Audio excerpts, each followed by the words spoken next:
नमस्कार, आदाब, सत श्री अकाल, वेलकम स्वागतम है आप सभी छात्र छात्राओं का डियर लर्नर्स की इस प्यारी सी क्लास में।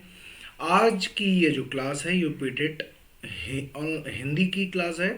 और जैसा कि यूपी टेट का सिलेबस कहता है कि यूपी टेट के सिलेबस में शब्दार्थ से बहुत सारे प्रश्न आते हैं। अगर हम 30 प्रश्नों की बात करें, चूँकि इसमें पेडागोजिकल कोई भी सेक्शन तो होता नहीं है, इसलिए अगर हम बात करें कि हमारे शब्दार्थ में क्या आते हैं तो विलोम शब्द, पर्यायवाची शब्द आदि आदि समस्त चीज़ें आती हैं। तो उसी में एक और जो टर्म होता है वो आपका होता है, जहाँ की जैसे कि आप यहाँ पर देख पा रहे होंगे कि वर्तनीगत शब्द शुद्धियाँ।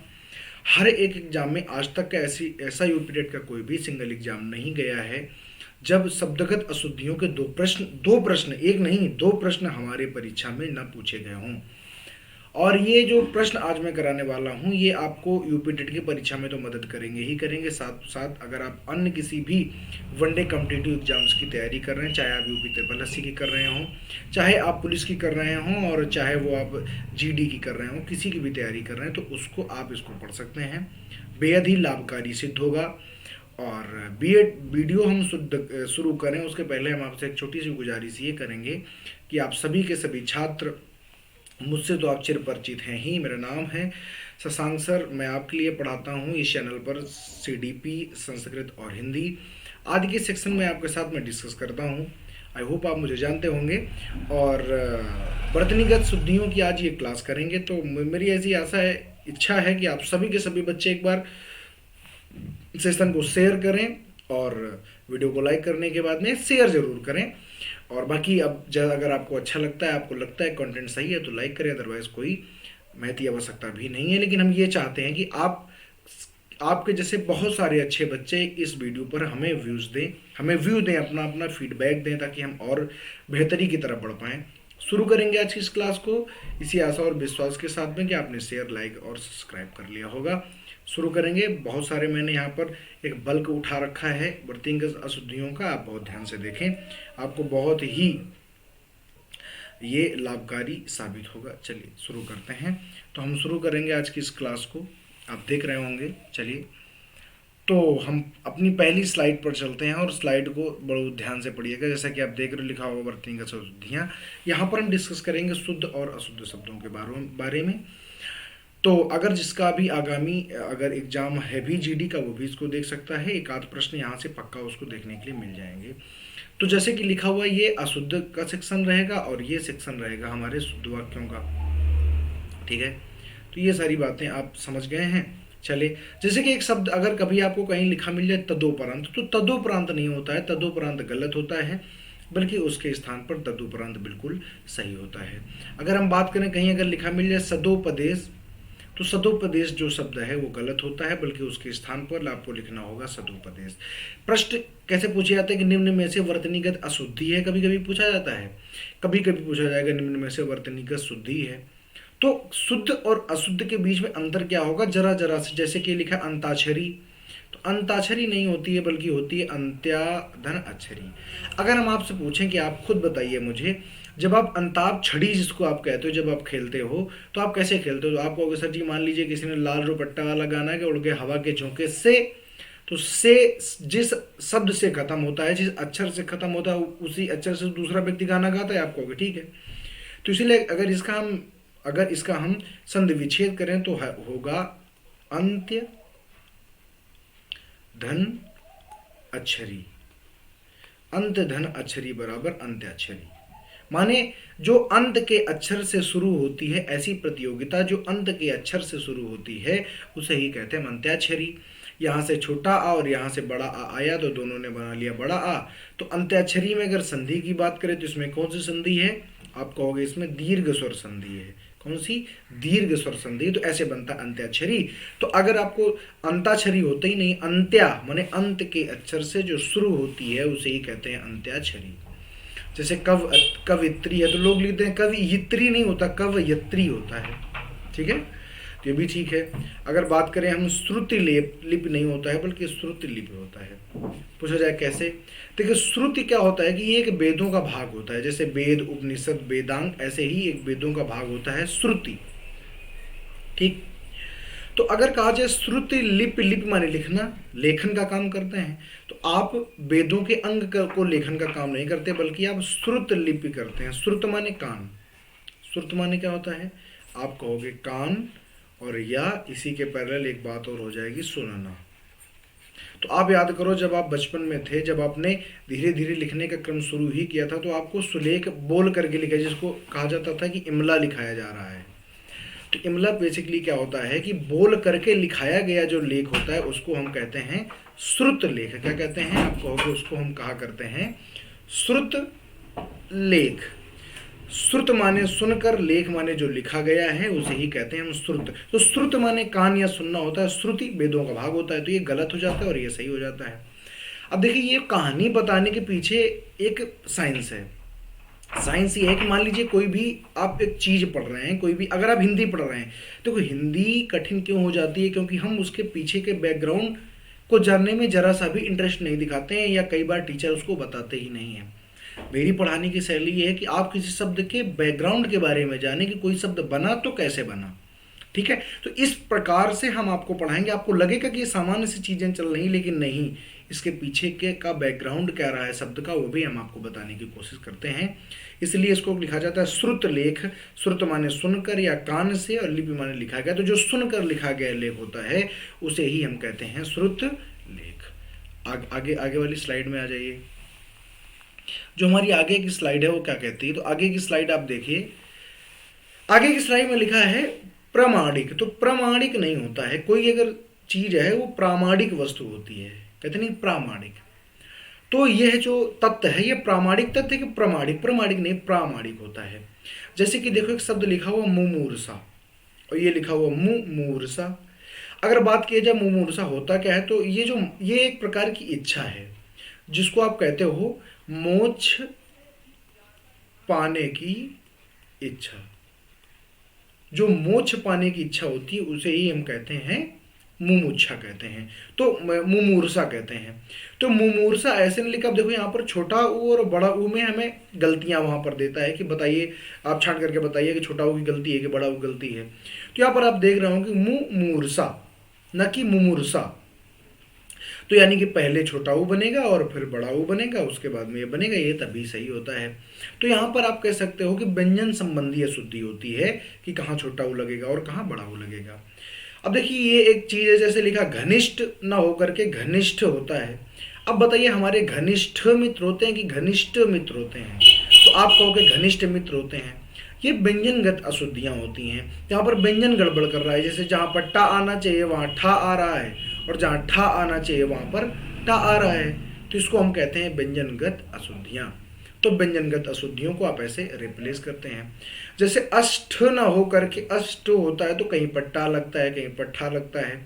अब ये सारी चीज़ें क्या हैं कि प्यारे बच्चे, जब आप एक बार, दो बार, 10 बार जब आप करेंगे, तब आप इनमें धीरे धीरे आपको एक्सपीरियंस आएगा, और जब आपको धीरे धीरे एक्सपीरियंस आएगा तभी आप इनको सही तरह से पढ़ सकते हो, समझ सकते हो। जैसे लिखा है ऊपर लिखित, तो ऊपर लिखित नहीं होता है बल्कि ऊपरी लिखित होता है। जैसे कोई भी, जैसे हम कह दें, जैसे ऊपरी क्या लिखित है, तो आप कहोगे सर जी ऊपर लिखित शब्द है अष्ट, है ना। या इसके लिए कहा गया होता उपरयुक्त, उपरोक्त नहीं उपरयुक्त बल्कि कहा गया होता। तो ऊपर लिखित माने जो ऊपर लिखा हुआ है, तो जस्ट इसके ऊपर क्या लिखा हुआ है, तो अष्ट या अष्ट लिखा हुआ है। ऊपर लिखित होता है ना कि ऊपर लिखित होता है। आई होप आपको बात समझ में जरूर आ रही होगी। आगे समझें। अगली अगर स्लाइड में चलें, तो अगली स्लाइड में लिखा है, देखो लिखा है अत्याधिक। हम हर बार कहते हैं अत्याधिक, अत्याधिक नहीं होता बल्कि अत्यधिक होता है। क्यों होता है? अगर मान लीजिए तुमसे यहाँ पर कई सारे प्रश्न पूछे जाते हैं, जैसे कि तुमसे यहाँ पर पूछे बताओ अत्यधिक में कौन सा उपसर्ग लगा हुआ है। अगर पूछा जाए कौन सा उपसर्ग लगा हुआ है किसमें, तो आप कहोगे अत्यधिक में, तो आप कहोगे अति उपसर्ग लगा हुआ, अति। तो इसका अगर विच्छेद करें तो हो जाएगा अति धन अधिक। और कोई अगर तुमसे संधि पूछ बैठे इसमें कौन सी संधि है, तो तुम यहाँ पर बताओगे कि यहाँ पर यण संधि है। ठीक, अति धन अधिक। अब देखो क्या होता क्या है कि यहाँ पर जो बड़ा आगा डंडा होता है वो यहाँ से आया करता है। अगर यहाँ पर छोटा आ है तो यहाँ पर बड़ा आ नहीं लगेगा, इसीलिए क्या हो गया, गलत हो गया है भाई। अति धन अधिक था, यण संधि हुई। अगर आपको यण संधि आती है तो आप जो जानते होंगे कि अगर कभी ई के बाद कोई क्या आता है, कोई असमान स्वर आ जाता है, परिभाषा होती है अनुसंधि की कि ई के बाद कोई असमान स्वर आए तो ई का या हो जाता है, लेकिन या की मात्रा कहाँ से आती है, पीछे से आती है। तो चूंकि यहाँ पर छोटा आ है इसलिए यहाँ भी क्या होगा, छोटा होगा, इसीलिए सही हो जाएगा। ठीक, ध्यान से देखते जाइएगा। मैं आपको सारी बातें यहाँ पर बताने की कोशिश इसलिए कर रहा हूँ क्योंकि आपको कहीं भी कन्फ्यूजन मैं नहीं चाहता हूँ कि आप पढ़ने के बाद में कोई कन्फ्यूजन हो। जैसे लिखा हो अत्यावश्यक, अगर तुमसे पूछा जाए इसमें कौन सा उपसर्ग है तब भी आप कहेंगे यहाँ पर भी अति उपसर्ग है। अति धन आवश्यक बराबर अत्यावश्यक, तो अत्यावश्यक ना होकर के क्या होता है, अत्यावश्यक होता है, क्योंकि अगर इसका आप करेंगे तो हो जाएगा अति और धन आवश्यक। क्या हो जाएगा, अति धन आवश्यक। तो यहाँ पर देखो बड़ा आ रहा है इसीलिए यहाँ पर बड़ा आ आता, उसमें देखो इसमें नहीं आ रहा है इसीलिए यहाँ पर डंडा नहीं लगा हुआ है। तो ये इसके पीछे ये बातें होती हैं जो आपको याद रखनी है। आई होप आपको समझ में जरूर आ रहा होगा। ठीक है, चलिए आगे लिखा हो आशीर्वाद। तो अगर आप सही से देखने की कोशिश करें तो आशीर, तो सा में उड़नतीरा निकलती है, और आप बहुत अच्छी तरीके जानते हो, नहीं जानते हो तो सुन लीजिए कि जहां उड़नतीरा निकलती है पहले उसके आगे वाले शब्द पर लगती है। तो उड़नतीरा निकली यहां पर, तो इसी शब्द में कैसे लगा सकते हो, अगर आर सीवाद होता तो आर सीवाद तो है नहीं, आसीर माने सा में निकला है, तो सा में निकला तो आगे वाले में लगाओगे कि इसी में लगा दोगे, आप कहोगे आगे वाले में लगाएंगे, इसलिए ये वाला हमारा बिल्कुल सही होता है। और ये 1000 बार पूछा जा चुका है हमारे एग्जाम पर, तो ये बेहद इंपॉर्टेंट हो जाता है, आप इसको याद भी रखिएगा। ठीक है, आप कहेंगे बिल्कुल ठीक। आगे देखो लिखो आजीविका, तो आजीविका ना होकर के होता है आ, बड़ा लगता है, आजीविका होता है, बड़ा का डंडा लगता है।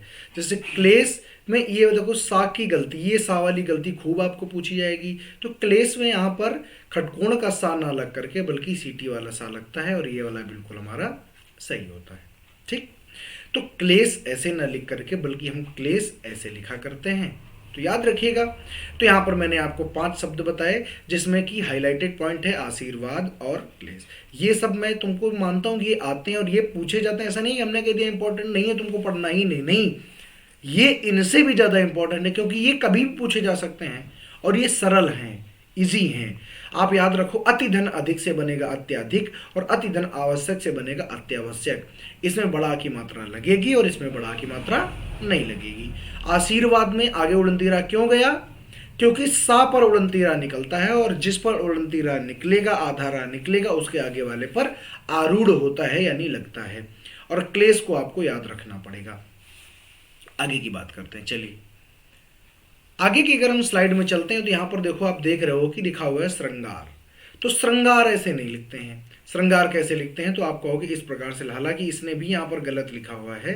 श्रृंगार आप ऐसे लिखते हो, ऐसे, यानी आप ये कह सकते हो कि यहां पर ये वाला नीचे वाला रा नहीं होता क्योंकि श्रृंगार है ना कि श्रृंग। अब देखो हुआ क्या है, यहां पर क्यों ऐसे लिखा गया है, अगर आपने ऐसे लिखा और आपने ऋषि लगा दी, श्रृंग माने ये क्या लिखा हुआ, ये आधी सा है। अब आधी सा में अगर ऐसे लगाओगे तो गड़बड़ हो जाएगा। जैसे कि अगर कभी कभी आपने देखा होगा कि प्रश्न ऐसे लिखा होता है, नहीं देखा है तो यहां पर हम आपको बताए दे रहे हैं कि ये जो लिखा होता है ये आधा सीटी वाला सा है। अगर किसी भी सीटी वाले सा में अगर हम कह दें ये देखो सीटी वाला सा है, इसमें आपको रा लगानी है ये वाली, अगर आप ऐसे लगाओगे तो गलत हो जाएगा। तो हमारे पास मजबूरी आ जाती है कि अगर हमको किसी भी आधी सीटी वाले सा में अगर हमको नीचे ऋषि की मात्रा लगानी है तो हमको उसको ऐसे बनाना होता है। और दूसरी बात एक और सुनो, अगर मान लीजिए कि आप कर रहे होते, आप जब आप वर्णमाला पढ़ते हो, बहुत ध्यान से सुनते जाना, जब आप वर्णमाला पढ़ते हो तो आपसे क्या कहा जाता है कि जो स्रा है ये एक मिश्रित वर्ण है, संयुक्त शब्द है। आप कहोगे हाँ कैसे बनता है, तो आप कहते हो आधा सीटी वाला सा और रा, इसी से तो बनता है। तो रा तो मुझे समझ में आया कि ये लिखा हुआ है, पर ये कहाँ से आया, तो आप कहोगे सर जी ये है आधा सीटी वाला सा और ये इसमें लग गया रा और बन गया स्रा, यानी ये क्या है, आधा सीटी वाला सा। तो जब हम कहीं ऋषि की मात्रा, अगर किसी भी शब्द पर हम ऋषि की मात्रा लगाते हैं तो उस पर पैरेलल हम ये वाली मात्रा नहीं लगाया करते हैं। तो ये वाला बिल्कुल एक्यूरेट है श्रृंगार। ठीक है, इतनी बात बताने के पीछे मैंने कहा है कि हर एक शब्द के पीछे उसका प्लॉट क्या है ये जानना बेहद जरूरी है। और अगर आपने इस बात पर कंसंट्रेट कर लिया तो समझिए आपको कोई भी शक्ति एग्जाम में पास होने से रोक नहीं सकती है। ये श्रृंगार से ये वाला भी गलत है। अब जैसे अगला शब्द लिखा हुआ उज्ज्वल, उज्ज्वल बल्कि ऐसे ना लिख करके उज्ज्वल हम ऐसे लिखा करते हैं उज्ज्वल, माने दोनों जा जो होते हैं दोनों कैसे होते हैं, आधे होते हैं। ये जो उज्ज्वल शब्द है ये किसी पहचान का मोहताज नहीं है। अभी कुछ दिन पहले जो जीडी के पेपर हुए हैं तो पहले ही सेट में ये एक प्रश्न आया था, और ये प्रश्न लगातार कई सालों से बराबर पेपर में, इतना सरल है सबको आता है, फिर भी ये लगातार पेपर में पूछा जा रहा है। और मेरी आपसे ऐसी गुजारिश है कि आप इसको बहुत अच्छी तरीके से याद रखिएगा, क्योंकि ये बहुत ही इंपॉर्टेंट है। कुछ शब्द ऐसे हैं जिनकी कोई तुलना ही नहीं है, जैसे हिरण्यकश्यप है, तो ये शब्द इसको तो आपको पढ़ना ही पढ़ना है। तो हिरण्य कश्यप नहीं होता है बल्कि हिरण्य कश्यप होता है। तुमको ऐसा लगे कि सर जी हिरण्य कश्यप था, कश्यप नहीं था। वर्तनीगत शुद्धि के आधार पर यह बिल्कुल शुद्ध शब्द है, और हम मुझे क्या करना है, शुद्ध ही पहचानना है। तो हिरण्यकश्यप ना कि यहाँ पर आधा सीटी वाला सा बनता है, ऐसा भी नहीं कि यहाँ पर या बने, कुछ नहीं होता है। हिरण्यकश्यप आपको प्योर ऐसे ही लिखना है और आप याद रखेंगे।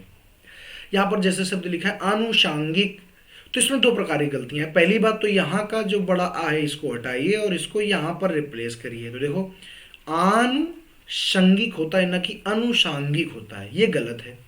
तो आप देखो यहाँ पर क्या है कि यहाँ पर भी बड़ा आ की मात्रा का ही खेल है। कभी कभी क्या होगा आनुषंगिक में यहाँ पर आपको हो सकता है सपेरा वाला सा बना दे, हो सकता है सीटी वाला सा बना दे। तो याद रखिएगा कि यहाँ पर केवल और केवल खटकोड़ वाला सा ही काम करता है, बाकी कोई भी काम नहीं करता है। तो मुझे ऐसा लगता है कि आपको समझ में जरूर आ रहा होगा। तो आनुषंगिक, आनु यहाँ पर आ लगता है और यहाँ पर नहीं लगता है, और कभी कभी जब ये सीटी वाला सा या सरौता वाला सा, जिसको सपेरा वाला सा कहते हैं, बना के दे तो आप इसको भी सही करते जाएंगे। ओके, फिर लिखा हुआ अनुग्रहित, तो यहाँ पर गलतियां जो होती हैं ये रा की होती हैं, री की होती हैं। ये देखो यहाँ पर देखो ऐसे लगा हुआ है, बल्कि लगेगा कैसे, ऐसे लगेगा। तो अनुग्रहित होता है, देखो यहाँ पर इसने गलत लिख दिया है, इसको लिखा जाएगा अनुग्रहित। यानी यहाँ पर जो गलती आएगी वो गा में ये वाला रा लेकर के और गा में ये वाले रा की गलती आएगी। तो जब आप गन अनुग्रहित नहीं होता, इसलिए मैंने इसको कर दिया है गलत, अनुग्रहित होता है। तो जब अनुग्रहित लिखोगे तो ये वाला लगाओगे, ये वाला नहीं लगाओगे, तब ये सही हो जाएगा बिल्कुल आपका, ठीक है। और अगर ये वाला लग के आएगा तो छोटी की मात्रा की गलती आएगी, तो उसको भी आप सही कर दोगे। अनुग्रहित माने बड़ी की मात्रा लगती है, छोटी की मात्रा यहाँ पर हम नहीं लगाते और ना ही इसमें लगाई जाती है। ओके, अब देखिए अगले अगर शब्दों पर हम चलें तो अगले शब्द देखो लिखे हुए हैं नर्क। तो नर्क नहीं होता, आपको लगता होगा, बल्कि नरक होता है। देखने में आपको ऐसा लगेगा कि सर जी ये तो बिल्कुल देसी टाइप का शब्द लग रहा है, गलत। लेकिन ये प्यारे बच्चे बिल्कुल यही सही होता है, नरक। नर्क नहीं होता है, मरोगे तो नरक में जाओगे, ना कि नर्क में जाओगे। नर्क गलत और नरक बिल्कुल सही। जैसे यहाँ पर क्या होता है, यहाँ पर छोटी की मात्रा गलती आती है। बीर, जैसे पहले बात तो बा लिखा, बा नहीं होता है, वाह होता है। वीरहिणी होता है ना कि बीरहिणी होता है। आप कहोगे वीरहिणी, अगर मान लो ये गलती नहीं है तो एक और प्रकार से गलत करके देता है, ऐसे गलत करके देगा, वीरहिणी ऐसे करके देगा। अब इसने वाह तो सही कर दिया, लेकिन अभी भी एक गलती क्या क्या लगा दी, छोटी की मात्रा अभी भी गलत है। तो वीरहिणी होता है, यानी छोटी की मात्रा लगाई जाती है। जैसे लिखा है प्रज्वलित, तो अब ऐसा नहीं कि उज्ज्वल लिखा गया, उज्ज्वल कैसे लिखा जाता है, उज्ज्वल ऐसे लिखा गया तो फिर जितने प्रज्वल टाइप के आएंगे सब ऐसे ही नहीं होता है ये। इसीलिए प्रज्वलित शब्द इंपॉर्टेंट होने लगा है, क्योंकि उज्ज्वल लोगों ने इतना ज़्यादा रट रखा है कि प्रज्वलित है कुछ भी है वो वही सही करते हैं, और जबकि हर बार तो सही नहीं होता है ना। जैसे कि बुखार की अगर कोई टेबलेट है, ऐसा थोड़ी बदन दर्द, सर दर्द, सब में वही देते रहो, ऐसा नहीं होता है, ठीक है। हाँ, तो ऐसे ही प्रज्वलित को हम ऐसे लिखते हैं, यहाँ पर डबल जा नहीं बनता, ना ही आधा जा, केवल एक आधा जा बनता है। ऐसे ही अगर प्रज्वल लिखने के लिए आता तब भी आप ऐसे ही लिख रहे हो, तो प्रज्वल। तो प्रज्वलित कहे चाहे प्रज्वल कहे, आप याद रखें केवल एक आधा जा आपको लगाना है, बाकी आपको कोई कलाकारी नहीं करनी है। जैसे अगर बात करें समुज्ज्वल की, तो वहीं पर समुज्ज्वल भी इंपॉर्टेंट क्यों होने लगा है, क्योंकि ये उज्ज्वल की तरह ही लिखा जाता है। अब आपने अगर प्रज्वल को याद कर लिया तो समुज्ज्वल गलत हो जाएगा। यानी ये तीनों की तीनों जो शब्द हैं ये एक दूसरे से इंटीग्रेटेड है, आपको याद रखना है। उज्ज्वल ऐसे लिखतेंगे और उसी से मिलता जुलता हम समुज्ज्वल को लिखेंगे, तो समुज्ज्वल। तो आप अगर समझोगे तो देखो लिखा हुआ है सम और धन उज्ज्वल, और यहाँ पर सम ऐसे आधा लिखा हुआ है। तो जैसे ही ये दोनों मिले हैं तो ये ऊपर चला गया है, यहाँ पर माँ को पूरा कर दिया गया है पीछे की मात्रा ला करके, और लिख दिया गया है समुज्ज्वल। ऐसे बना हुआ है समुज्ज्वल हमारा। तो ये है समुज्ज्वल, तो इसलिए ये वाला समुज्ज्वल बिल्कुल सही है, क्योंकि ये बना ही है समधन उज्ज्वल से। अच्छा, प्रज्वलित ये उज्ज्वल से नहीं बना हुआ, ये ज्वलित से बना हुआ है। और ज्वलन कैसे लिखते हैं? ज्वलन ऐसे लिखा जाता है। और प्रज्वलित तो ज्वलित ऐसे लिखते हैं। और प्रा और जोड़ दिया गया है, तो बताओ ऐसे ही तो लिखा जाएगा प्रज्वलित। पर भाई ध्यान से देखो, दोनों की बनने की स्टाइल को समझो। देखो, समुज्ज्वल तो समझ गए। अब अगर प्रज्वल कैसे बना है, तो प्रज्वलित बना है ज्वलित से, और ज्वलित हम लिखते हैं ऐसे, और इस पे बस प्रा जोड़ दिया गया है तो बन गया है प्रज्वलित। ज्वल कैसे लिखते हैं? तो ज्वल हम लिखते हैं ऐसे, और अगर प्रा लगा दो तो बन जाएगा प्रज्वल। तो इसलिए प्रज्वल और प्रज्वलित जो कि ज्वलित से बने हैं तो ऐसे बनते हैं। और समुज्ज्वल, देखो ज्वलन माने होता है जलना, ज्वलित माने जला हुआ, और उज्ज्वल माने धवल या सफेद। दोनों शब्द अलग अलग है। तो जब दोनों शब्द अलग अलग है तो दोनों का लिखने का स्टाइल अलग अलग होगा, मतलब अलग अलग है। ज्वलित, ज्वलन माने जलना, और अगर बात करें हम उज्ज्वल की तो माने धवल या सफेद। तो समुज्ज्वल माने समुद्र की तरह धवल, ये बात है। ठीक, ऐसे बात आती है निश्चेष्ट, और निश्चेष्ट होता है ना कि ठा होता है, निश्चेष्ट नहीं। चेष्ट, चेष्टाएं होती हैं, चेष्टाएं होती हैं। आप कहोगे चेष्टाएं होती हैं, मनुष्य की चेष्टा न कि चेष्टा। तो टा होता है तो निश्चेष्ट हो जाएगा। तो यहां पर आप समझ में आए उज्ज्वल, प्रज्वल और समुज्ज्वल। तो ये तीनों शब्द ना समझ में आए तो आपको बेसिक सा दिमाग लगाना है कि समुज्ज्वल उज्ज्वल से बना होता है, उज्ज्वल माने धवल या सफेद, और प्रज्वलित ज्वलन से बना हुआ है, ज्वलित से बना, ज्वलित माने जलना या जलाना या जलता हुआ। तो ये ज्वलित से बनेगा, उसमें केवल आधा जा होता है, बल्कि उज्ज्वल में डबल आधे जा होते हैं। आपको बात समझ में आ जाएगी, ठीक है? आप कहोगे जी। तो अभी भी जो भी हमारे मित्र हमारे साथ यहाँ पर क्लास को अटेंड कर रहे हैं, हम मित्र से गुजारिश करेंगे, अगर अभी तक आपने अगर वीडियो को सब्सक्राइब नहीं किया है, इस चैनल को सब्सक्राइब नहीं किया है, और अगर वीडियो को शेयर नहीं किया है, तो हमारी आपसे गुजारिश है कि आप एक बार शेयर ज़रूर करो। ऐसे ही बहुत सारे जो प्रकरण हैं वो हम आपके सामने समय समय पर लाते रहेंगे, ताकि आप अपनी स्किल्स को और ज़्यादा डेवलप कर पाएँ, और आप अपने जीवन में बहुत अच्छा कर पाएँ, यूपी टेट में आप बहुत अच्छा स्कोर कर पाएँ। ये सारी की सारी बातें हम करते रहेंगे। आपसे छोटी सी गुजारिश है कि आप अपने एंड से एक बार इसको शेयर जरूर करें। चलेंगे हम अगले में, जैसे कि लिखा हुआ है ज्योत्सना। ये बहुत ही बर्निंग शब्द है, हर बार पूछा गया है, और ये मेरे कहने से आप मत मानिएगा। आप जहाँ जहाँ हिंदी आती है वहाँ वहाँ आप उठा के देखो, सीटेट को छोड़ करके हर जगह, यहाँ के तक सीटिंग में भी कभी कभी वर्तनी पूछ लिया जाता है, तो वहाँ वहाँ आप उठा के देखो, आपको जरूर मिलेगा।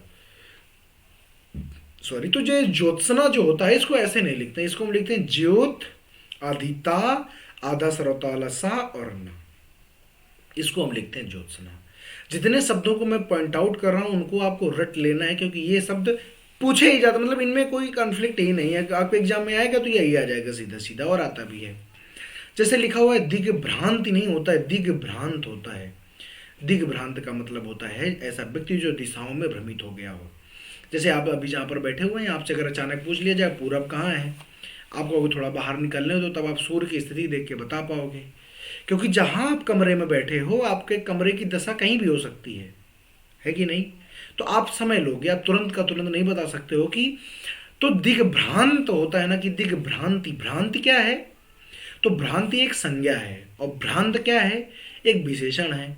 तो विशेषण इसलिए यहां पर लगाया जाएगा क्योंकि दिग्भ्रांत का मतलब होता है दिशाओं में भ्रमित हुआ। भ्रमित का किसी भी चीज पर हो सकता है, लेकिन उसकी क्वालिटी है कि वो दिशाओं में भ्रमित है, दिग्भ्रांत है। तो ये वाला सही हो जाएगा, भ्रांति ना होकर भ्रांत हो जाएगा। यहां पर हमको लगाना पड़ेगा एडजेक्टिव ना कि नाउन। तो हम संज्ञा नहीं लगाएंगे बल्कि क्या लगाएंगे? विशेषण। ठीक, लिखा आह्लाद ऐसे नहीं लिखते बल्कि आह्लाद ऐसे लिखते हैं, आ आधा हा और लाद ऐसे लिखा करते हैं। या इसको एक तरह से और लिख सकते हैं, कैसे? ऐसे लिखते हैं हम, हा बनाओ और नीचे ला लगा के ऐसे कर दो, तो ये भी हो जाएगा आह्लाद। होता मेन कुल मिला के सिखाना इतना है कि ये जो हा होता है ये हमेशा होता है आधा, और ला कैसा होता है? पूरा। तो चाहे ऐसे लिखो और चाहे आप जो ऐसे लिखा हुआ ऐसे लिखो, आह और लाद, तो आह्लाद हो जाएगा। ठीक, दोनों तरह से लिख सकते हो। जैसे यहाँ पर देखो दिखाया गया है कि अपराहन जो आपको लिखना है आप ऐसे लिख सकते हो, ये तो गलत है। अपराह, हा कुल मिला के कहने का मतलब ये है कि हा होता है आधा और ना होता है पूरा। और चाहे आप ऐसे लिख सकते हो अपराहन, हम एक बार लिख के दिखाते भी हैं, अप रा और हा बनाओ और नीचे ऐसे ना बना दो, तो इसका मतलब है हा है आधा और ना कैसा है पूरा, तो वही ऐसे भी लिखा है और ऐसे भी लिखा हुआ है। ठीक, दोनों बिल्कुल एक्यूरेट सही है, कोई गलत नहीं है। जैसे पूर्वाहन लिखा हुआ है तो पूर्वाहन ऐसे न लिख करके बल्कि हम पूर्वाहन चाहे ऐसे लिखो चाहे आधा हा और ना लिखो, ये भी बिल्कुल सही है। तो आप यहाँ पर ये देख पा रहे हैं, मैं आपको हर बार ये बात बताने की कोशिश कर रहा हूँ कि आप जरा इनमें डिफरेंस समझने की कोशिश करिए कि इनमें अंतर कहाँ आता है। ठीक है, क्योंकि शुद्ध अशुद्ध शब्दों को पढ़ते समय हमें यही तो पता करना है कि शुद्ध कैसे हो जाता है और ये अशुद्ध कैसे हो जाता है। तो शुद्ध और अशुद्ध हम पढ़ रहे हैं, तो हमको शुद्ध कैसे हो जाता है और अशुद्ध कैसे हो जाता है ये बात हमको प्रॉपर समझ में आनी चाहिए, तभी इस चैप्टर को हम आखिर तक ले जा पाएंगे। आई होप आप सभी को ये वीडियो बहुत ही पसंद आ रहा होगा। आ रहा है तो अपना फीडबैक कमेंट बॉक्स में जरूर दें और एक बार शेयर जरूर करें अपने मित्रों के साथ में। फिर देखो आगे लिखा मध्याह्न, जैसे कि अपराह्न लिखा गया, तो कुल मिला के इनमें बस एक चीज आपको टारगेट करनी है कि आधा हा होता है और ना होता है, ना कि पहले ना और बाद में हा होता है। ऐसा नहीं होता कि कोई ऐसे लिख के दे दे कि ऐसे लिखे मध्या ऐसे, तो ये तो बिल्कुल भी गलत है। बाद में ही ना होगा, पहले हा होगा और हा को आधा करो, ना को पूरा करो, जैसे मध्याह्न या मध्याह्न ऐसे भी लिखते हैं। अब देखो अंतर ध्याने, ये गलत बात है, बल्कि देखो अंतर, देखो मान लीजिए कि लिखा हुआ है, अगर आपको ऐसे भी दे दिया अंतर ध्यान, तो अंतर ध्यान नहीं होता है, क्योंकि इसका मतलब और अंतर ध्यान का मतलब अलग होता है। अच्छा हम आपसे पूछे अंतर ध्यान माने क्या होता है, तो आप कहोगे भगवान अंतर ध्यान हो गए माने गायब हो गए, यही तो कहोगे। अगर हम यहाँ पर पूछे, देखो लिखा है अंतर और ध्यान, ध्यान माने क्या होता है, तो आप कहोगे अटेंशन, अटेंशन ध्यान से सुनते जाना। और अंतर माने क्या होता है, तो आप कहोगे इंटर माने इंटरनल।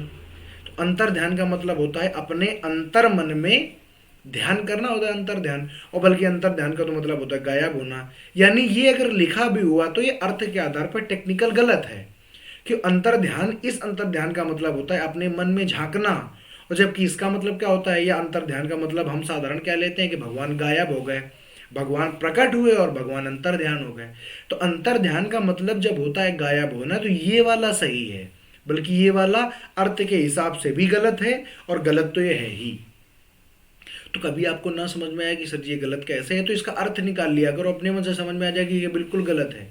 ध्यान माने अटेंशन माने ध्यान देना, अंतर माने अपने अंतर मन में, माने अपने अंतर मन में देखो, खुद को परखो, बल्कि अर्थ कुछ और ही होता है। अंतर ध्यान माने गायब हो जाना या वहां से चले जाना। ठीक है, समझ गए ना आप, कहेंगे बिल्कुल। तो दिमाग लगाते रहना भैया, हम आपको हर एक वो छोटी से छोटी चीज़ बताने की कोशिश करेंगे जो कि आपके एग्जाम में बहुत ही ज़्यादा महत्वपूर्ण रोल प्ले करने वाली है, बशर्ते आपको ध्यान देना होगा। ठीक है, चलो फिर लिखा है कुमुदनी, तो यहाँ पर छोटी ई की मात्रा की गलती आती है। यहाँ पर जो छोटी ये जो लिखा हुआ है कुमुदनी नहीं होता है बल्कि कुमुदिनी होता है, यानी आप कहोगे यहाँ पर छोटी ई की मात्रा लगाना बहुत ही जरूरी है। जैसे सृष्टि ऐसे नहीं लिखते हैं, हम लिखते हैं सृष्टि, ऐसे सृष्टि हम लिखते हैं। और यहाँ पर मान लो अगर लिखने के लिए आ जाता सृष्टा, तो सृष्टा फिर हम ऐसे लिखा करते हैं। देखो शब्द वही, बस ये नाउन है, और सॉरी सृष्टि क्या है, संज्ञा है, और सृष्टा भी क्या है, ये भी एक संज्ञा है। लेकिन जब दोनों को लिखा गया तो अलग अलग हो गया। अगर आपको न दिख रहा हो तो मैं एक बार दोबारा लिख के दिखाता हूँ आपको, ध्यान से देखिएगा। सृष्टि लिखा तो हमने यहाँ पर ऋषि की मात्रा लगाई, और अगर मैंने सृष्टा लिखा तो मैंने यहाँ पर रा लगाया, और ये हो गया सृष्टा। तो सृष्टा ऐसा और सृष्टि ऐसे। ठीक, सृष्टि माने दुनिया, ये संसार, रचाई सृष्टि, सृष्टि ये रची हुई है। और सृष्टा कौन है, सृष्टा किसका पर्यायवाची है, तो आप कहोगे इसका पर्यायवाची है ब्रह्मा का पर्यायवाची है। सृष्टा कौन है, यानी इस सृष्टि को बनाने वाले कौन है, ब्रह्मा। और सृष्टि माने क्या होता है, यह जो दुनिया है जहाँ हम जी रहे हैं, खा रहे हैं, प्रकृति की सारी चीज़ें हमें मुफ्त मिल रही हैं, इसको हम कहते हैं सृष्टि। और जिसने इसको बनाया वो होता है सृष्टा, यानी विरंच, यानी ब्रह्मा, यानी विधाता। ठीक है, आगे अगर बात की जाए ग्रहीत, तो ये इसमें ये वाला ग्रह नहीं लगता है बल्कि ये लगता है ग्रहीत, तो ये गलत और ये वाला बिल्कुल सही हो जाएगा। छोटी की मात्रा नहीं आती है, बड़ी की ही मात्रा आती है, तो बिल्कुल एक्यूरेट है, याद रखिएगा ग्रहीत, तो ये वाला ग्रह ना लग के बल्कि ये वाला ग्रह लगाया जाता है, तो ये सही हो जाएगा। तो सृष्टि और सृष्टा दोनों याद रखना। सृष्टि लिखोगे तो क्या लगाओगे, आप लगाओगे ऋषि की मात्रा, और जब सृष्टा लिखोगे तो आप लगाओगे आधा रा वी नीचे वाला। ठीक, आगे सुनो। अगर हम आगे की बात करें तो आगे आप देख रहे होंगे कि यहां पर लिखा हुआ अनुग्रह। अब एक आपने अभी अभी थोड़ी देर मैंने एक बात पढ़ाई कि जब आपको अनुग्रहित लिखना है तो आपको ऐसे लिखना है, आप कहोगे ठीक बात है। तो बहुत बार क्या होता है बच्चे कि लोग इसी के नशे में रहते हैं कि सब जी अनुग्रहित और अनुग्रह बात एक ही बात है, नहीं, अलग अलग बातें हैं। तो जब आप अनुग्रह लिखेंगे तो आप ऐसे नहीं लिखेंगे, यानी ये वाला ग्रह नहीं चलेगा बल्कि ये वाला ग्रह चलेगा। अनुग्रह, अनुग्रह माने होता है विनती करना, और अनुग्रहित माने होता है जिसकी हम, जैसे सृष्टि और सृष्टा वाला मामला है, ऐसे अनुग्रह और अनुग्रहित वाला मामला है। अनुग्रहित माने अनुग्रह किया गया, और अनुग्रह माने होता है, अनुग्रहित माने जिसको जिससे अनुग्रह किया गया है, और अनुग्रह माने होता है अनुनय विनय करना, हाथ जोड़कर निवेदन करना। तो आप लिखते हो ऐसे और आप लिखते हो ऐसे, ठीक है। तो याद रखिएगा ये वाला ग्रह, और ये चीजें बहुत ही पास पास की हैं। ऐसे जैसे एक शब्द आएगा अभी आपको संग्रहित, तो संग्रहित ऐसे वाला सही होगा, बिंदी रखी हुई है कि संग्रहित ऐसे वाला सही होगा। तो याद रखिएगा कि ऐसे वाला सही होता है, ये वाला सही है बल्कि ये वाला है गलत। ठीक, तो जब हित लगता है तो ये, जैसे कि अभी अभी मैंने पिछली देखो, जैसे पीछे अभी मैंने बताया, पीछे थोड़ा सा ले दिया, ग्रहित लिखा हुआ है, तो ग्रहित को ऐसे लिखते हैं ऐसे। अब जब इसी से मिलता जुलता जब हम अनुग्रहित लिखेंगे तब भी हम ग्रहित की तरह बनाएंगे, संग्रहित लिखेंगे तब भी हम इसी तरह बनाएंगे, यानी ये वाला सही होता है, ये वाला सही नहीं होता है। परंतु जब हम अनुग्रह लिखेंगे तो हम ऐसे करेंगे। एक बार फिर से लिखते हैं, ध्यान से सुनिएगा, बस आप समझते जाओ, सुनते जाओ, पूरी क्लास को अटेंड करते जाओ। मेरा आपसे वादा है कि जब आप पेपर देने जाओगे तो कोई भी ऐसा सिंगल शब्द, कोई भी ऐसा सिंगल प्रश्न नहीं होगा जो तुमने देखा नहीं होगा। ठीक, देखो, अगर हम बात करें ग्रहित कैसे लिखते हैं, तो ग्रहित लिखा करते हैं हम ऐसे। ठीक, अगर बात करें अनुग्रहित, तो चूंकि लिख तो ग्रहित ही रहे हैं ना, बस उसके आगे अनु हमने जोड़ा है, अनु उपसर्ग जोड़ा है, तो अनुग्रहित भी हमने ऐसे लिखा। अगर इसके आगे हम सं जोड़ देंगे तो संग्रहित हम ऐसे लिखेंगे। ठीक, वहीं अगर बात की जाए अनुग्रह की, तो अनुग्रह हम ऐसे लिखते हैं। तो इन तीनों चारों शब्दों में अंतर याद रखिएगा, ग्रहित ऐसे, अनुग्रहित ऐसे, संग्रहित ऐसे, और अनुग्रह ऐसे लिखते हैं। ठीक है, तो बात आपको समझ में जरूर आई होगी। फिर लिखा है विशिष्ट ना होकर विशिष्ट, तो विशिष्ट जी थे भगवान राम की। अगर गुरु की बात करें तो महाराज कह रहा हूं, गुरु, अच्छा वो वशिष्ठ थे, ये विशिष्ट हैं, वो वशिष्ठ थे। तो विशिष्ट व्यक्ति नहीं आते कहने कि आज के विशिष्ट अतिथि कौन है, मुख्य अतिथि कौन है, तो विशिष्ट होता है ना कि ठ होता है। अच्छा, ब्रज आप जानते हो, ब्रज का मतलब है बरसाना, बरसाना मतलब मथुरा की बात हो रही है, तो वहां पर ब्रज क्षेत्र आता है। तो पहले जब हम अगर बात करते हैं कि जैसे कि अवध महाजनपद जब आता था, जैसे अवध का जो क्षेत्र है, आज भी अवध के क्षेत्र में बाराबंकी, ये सब उधर जो उसके आसपास के कई सारे जिला हैं वो उसमें अवध क्षेत्र में आते हैं।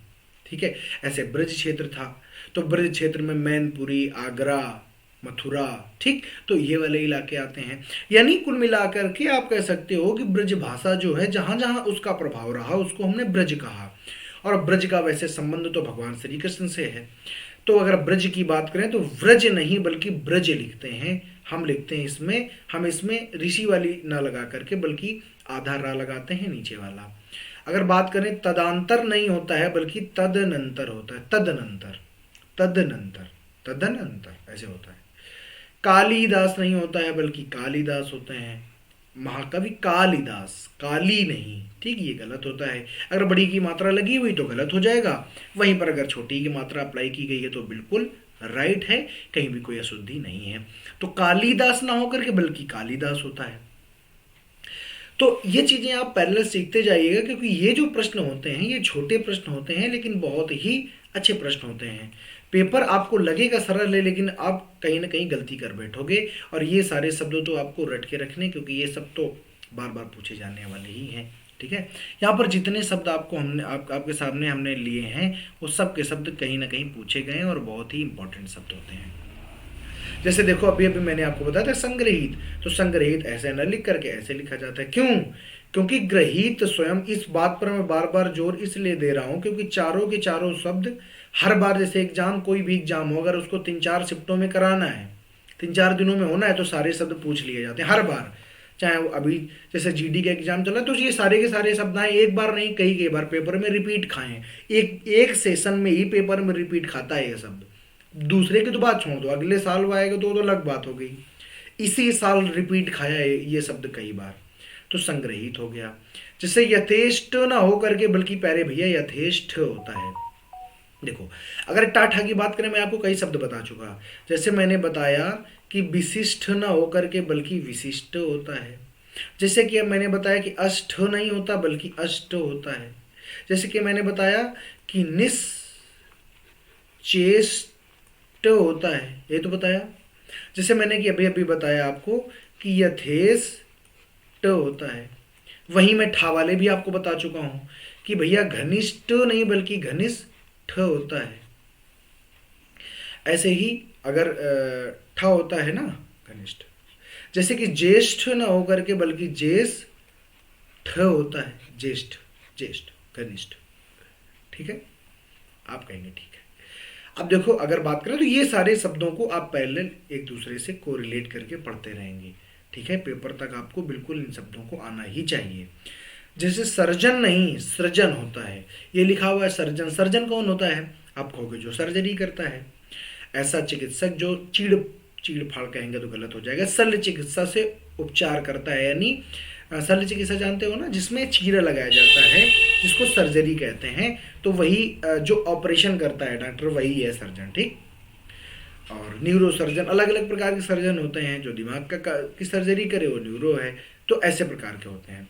और ये सृजन, तो सृजन माने क्या होता है? रचना, रचित करना। सर्जन नहीं बल्कि सृजन होता है। सृजन करते हैं हम, प्रकृति का भगवान ने सृजन किया है, मानव का सृजन किया है। ऐषणा ना होकर के बल्कि ऐषणा होता है। ऐषणा क्या होता है? तो ऐषणा होता है सांसारिक वस्तुओं को प्राप्त करने की जो इच्छा होती है हमारे अंदर, यानी हमें लगता है कि हम तुम क्यों पढ़ रहे हैं या हम क्यों पढ़ा रहे हैं, आप क्यों पढ़ रहे हैं। आप भी चाहते हैं कि हमारा जो आगामी जो जीवन हो उसमें हमारे पास घर हो जाए, कार हो जाए, है ना, पैसा हो जाए, हम खाना अच्छा खाएं, यानी आप सांसारिक चीज़ें चाह रहे हो। आप ये नहीं कहते कि मुझे भगवान मिल जाए। और मैं कहता हूँ कहना भी नहीं चाहिए। आप धर्म के मार्ग पर चलो, अच्छाई से अपना जीवन जियो, ये जीवन बहुत अच्छा है। अच्छे रहो बस। कोई आए तो ऐसा नहीं है कि अगर मान लीजिए आपको भिखारी को भीख नहीं देनी है तो मत दीजिए, पर उसको बुरा भला भी मत कहिए। लोग कहने लगते हैं इतने बड़े बड़े हाथ पैर हैं, कुछ करते क्यों नहीं है, गलत बातें हैं। नहीं देना है मत दीजिए, उसको 4 बातें मत सुनाइए। तो आप इतना करते रहो। अगर आपके पास है तो किसी को देने में क्या ही जाता है, तो दे भी सकते हैं। हाँ, पैसा मत दीजिए, पैसे का दुरुपयोग हो सकता है। ऐसी चीज़ें जो जिनका दुरुपयोग नहीं हो सकता कम दो। तो बाकी कोई सन्यासी बनने की जरूरत नहीं। अगर बात करें हम शुश्रूषा की, तो शुश्रूषा ऐसे लिखते हैं, शुश्रू दोनों में छोटा छोटा हो। जैसे कि देखो एक चीज़ मैंने आपको अभी भी सिखाई थी कि मुमूर्षा होता है, पहले में छोटा ऊ, फिर बड़ा ऊ और फिर सा। ऐसे हम यहाँ पर आपको सिखाएंगे कि शुश्रूषा होता है, यानी पहले छोटा ऊ फिर बड़ा ऊ। तो यहाँ पर आप कह सकते हो कि जहाँ जहाँ सर जी ऐसा कुछ आया है वहाँ पर पहले छोटा ऊ आया है फिर बड़ा ऊ आया है। ऐसे यहाँ पर भी पहले छोटा ऊ आया है फिर बड़ा ऊ आया है। जैसे यहाँ पर देखो ये सरौता वाला सा लिखा हुआ तो इसकी गलती आती है। कई बार तुमको ऐसे लिखा हुआ मिलेगा, ये ऐसे लिखा हुआ मिल सकता है। तो आपको ये भी याद रखना है कि ये भी गलत है ना, क्योंकि यहाँ पर सीटी वाला और फिर आपको स्रा लिखना होता है। शुश्रूषा ऐसे लिखते हैं, तो मुमूर्षा ऐसे लिखते हैं और शुश्रूषा ऐसे लिखते हैं। आई होप आपको बात समझ में जरूर आ रही होगी। चलते हैं अपने अगले स्लाइड पर। और यहाँ तक हम काफ़ी स्लाइड में काफ़ी आगे तक आ गए, अभी बहुत सारी स्लाइडें हैं। तो हम ये चाह रहे हैं कि आप कहीं ना कहीं इस वीडियो को एक बार शेयर ज़रूर करें, अपने एंड से एक बार लाइक ज़रूर करें, इतना करिए, और उसके बाद हम वीडियो को आगे की तरफ बराबर लेकर के आज चलते रहते हैं। ठीक है, देखते हैं कि बात कहाँ तक पहुँचती है। चलिए, तो हालांकि हम प्रयास करेंगे कि एक ही वीडियो में चीज़ें समाप्त हो जाएं, पर थोड़ा सा देखना पड़ेगा कि अभी ये कितना है। चलिए, तो हम पहुंच चुके हैं, यहाँ तक हम पहुंच चुके हैं। देखिए, अच्छा ये वाला भी नहीं हुआ है, यहाँ पर हम थे, देखते हैं। चलिए, अगर हम बात करते हैं पैतृक की, तो ये जो पैतृक है, इसको पैतृक न लिख करके बल्कि हमारी पैतृक संपत्ति होती है। कैसी होती है? आप कहो कि पैतृक संपत्ति होती है। पैतृक, पैतृक नहीं बल्कि ये होता है पैतृक। तो हम पितरों को दान करते हैं तो पैतृक नहीं बल्कि पैतृक होता है, ऐसे लिखते हैं। आवाहन ऐसे न लिखकर बल्कि हम आवाहन ऐसे लिखा करते हैं। तो ये कैसे लिखा हो? फिर से वही बात, जैसे अपराहन, जैसे कि हमने अपराहन कैसे लिखा है, तो आपको मैं दिखाता हूँ। हमने अपराहन ऐसे लिखा था, पूर्वाहन ऐसे लिखा था, ऐसे ही तो लिखा था। आप कहेंगे जी हाँ। हमने मध्याह्न कैसे लिखा था? तो हमने मध्याह्न ऐसे लिखा था। आह्लाद कैसे लिखा था? तो आह्लाद ऐसे लिखा था। तो सब में क्या बताया था? सब में बताने की तो यही कोशिश की गई थी ना कि हा कैसा होता है? आधा। बस सेम यहाँ पर वो वही यहाँ पर भी है कि आवाहन, या तो आप आह्वान मतलब आधा हा फिर लिखिए, या आप इसको ऐसे लिख सकते हैं। कैसे? देखो कैसे लिखा हुआ है, ये लिखा हुआ है ऐसे हा बना है और फिर ऐसे वाह लिखा हुआ है, ऐसे लिखा हुआ है, ये भी बिल्कुल सही है। तो किसी भी तरह से लिख सकते हो, कोई समस्या वाली बात नहीं है। ठीक, जैसे महात्म ना होकर के माँ हाथ में होता है, माँ हाथ में, आदिता और माँ और या, तो ये होता है माँ हाथ में होता है। देखो अभी दृष्टा और सृष्टा बताया था, देख लो। जैसे अगर मान लो, अगर तुमसे पूछे कि दृष्टि कैसे लिखते हैं, तो कहोगे कि दृष्टि लिखते हैं ऐसे, माने री लगाते हैं। और दृष्टा, दृष्टा लिखते हैं ऐसे, माने रा लगाते हैं। सृष्टि कैसे लिखते हैं? तो लिखते हैं ऐसे। और सृष्टा कैसे लिखते हैं? तो लिखते हैं ऐसे। दृष्टि, दृष्टा, सृष्टि, सृष्टा, यानी दृष्टि और सृष्टि में ऋषि लगती है और दृष्टा और सृष्टा में रा लगती है। तो देखो यहाँ पर लिखा हुआ है, बिल्कुल सही है। दृष्टा को ऐसे लिखेंगे और सृष्टा को ऐसे लिखेंगे। ठीक है, आप कहोगे बड़ी सिंपल सी बात है, और बस याद रखिएगा एक बार। आगे सुनो, आगे अगर हम बात करने की कोशिश करें, तो जैसे कि मैंने कहा कि अगर ग्रहित होता तो हम लिखते हैं, जैसे अनुग्रह कैसे लिखा, तो आपने कहा वैसे लिखा। ऐसे जागृत नहीं लिखते हैं बल्कि जागृत होता है। जागृत अवस्था में है कि जागृत अवस्था में है? जागृत अवस्था में है। ठीक है, तो जागृत यहाँ पर, ये कुल मिला के ये याद रखो, इसकी बड़ी गलतियां आती हैं। तो यहाँ पर ये सही ना होकर के बल्कि ये सही होता है, जागृत नहीं जागृत होता है। जैसे कि मैंने बताया था, ज्येष्ठ ना होकर के ज्येष्ठ होता है, वो भी मैंने बताया ही है। प्रादुर्भाव, देखो यहाँ पर क्या है, अगर हम आपको बताने की कोशिश करें, आप खुद बताइए, प्रादुर्भाव। अच्छा बताओ, तो प्रा में निकला, तो ये तो इसका रा लग गया ना, तो यहां से रा तो बचा ही नहीं, तो ये उड़ंती रा कहां से आ गया? भाई आप ये कहोगे सर जी प्रा में निकला तो है, तो प्रा में निकला तो ये रा लग नहीं गया उसका, तो बचा ही नहीं, तो ये तो गलत लिखा हुआ है। प्रादुर्भाव तो ऐसे लिखा जाएगा, क्योंकि प्रा यहाँ पर लग गया तो दा में उड़ंतीरा का स्कोप है ही नहीं, और दुर जो दा में निकला वो आगे वाले में लग गया तो प्रादुर्भाव हो जाएगा, ऐसे लिखा जाता है। नूपुर नहीं होता है बल्कि नूपुर। नूपुर माने क्या होता है? आप कहोगे घा घड़ी घुंघरू, क्या होता है? तो नूपुर माने होता है घुंघरू। नूपुर, पैरों के नूपुर। हस्ताक्षेप ना होकर के बल्कि हस्तक्षेप होता है, हस्ताक्षेप नहीं होता है। हम तुम्हारे मैटर में हस्ताक्षेप थोड़ा ना करेंगे, हस्तक्षेप कहते नहीं कि आप हमारे मामले में हस्तक्षेप मत करिए, ना कि ये थोड़ी कहते हैं कि हस्ताक्षेप मत करिए। तो हस्तक्षेप कहते हैं, ना कि हस्ताक्षेप कहा जाता है। आप कहोगे हस्तक्षेप होता है, हस्ताक्षेप नहीं होता है। आगे आ जाइए, आगे की स्लाइड में जैसा कि आप देख रहे हैं लिखा हुआ है जिजीविसा। एक बार देख लिया जाए कितनी स्लाइडें बची हैं।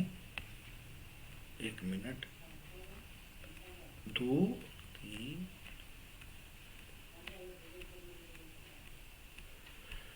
अभी पहले बहुत सारी स्लाइडें हैं, तो आज की वीडियो को हम यहीं पर समाप्त करेंगे, अदरवाइज इतनी लंबी वीडियो हो जाएगी कि इसको देख पाना आपके लिए थोड़ा सा कठिनाई की बात हो जाएगी। तो आज की हम वीडियो को यहीं पर समाप्त करते हैं। ये जो टॉपिक है ये 2 पार्ट में आएगा, आपका वर्तनी संबंधी पार्ट 1 और वर्तनी संबंधी पार्ट 2। तो 2 पार्टों में इसको हम डिलीवर करवा देंगे, इसलिए आज हम यहीं तक रखते हैं, अगले पार्ट पर और आप देखना मत भूलिएगा, इसका दूसरा पार्ट आएगा। तो अभी के लिए यहीं पर हम समाप्त करेंगे। बाकी एक बार आप सभी लोग अगर जब दूसरा वीडियो आएगा तो सभी के सभी वहाँ पर जुड़ना मत भूलिएगा। आज को हम यहीं पर समाप्त करेंगे और दूसरा जो पार्ट आएगा वर्तनी संबंधी पार्ट 2 हम कर देंगे। तो पार्ट 1 और पार्ट 2 में इसको हम डिलीवर करने की कोशिश करेंगे। तो चलिए आज की क्लास को यहाँ पर समाप्त करेंगे, अगली क्लास में आपसे मिलते हैं। तब तक के लिए व्यस्त रहिए, मस्त रहिए, खुश रहिए, लेकिन अपनी पढ़ाई को बराबर कैरी ऑन करते रहिए, क्योंकि आप और हमको मिलकर के सफल होना है। मुझे आपको आपकी मंजिल तक पहुँचाना है और आपको आपकी मंजिल को पाना है, इसलिए मिलकर के बराबर प्रयास करते रहना है। यहीं पर समाप्त करेंगे आज के लिए। जय हिंद, नमस्कार।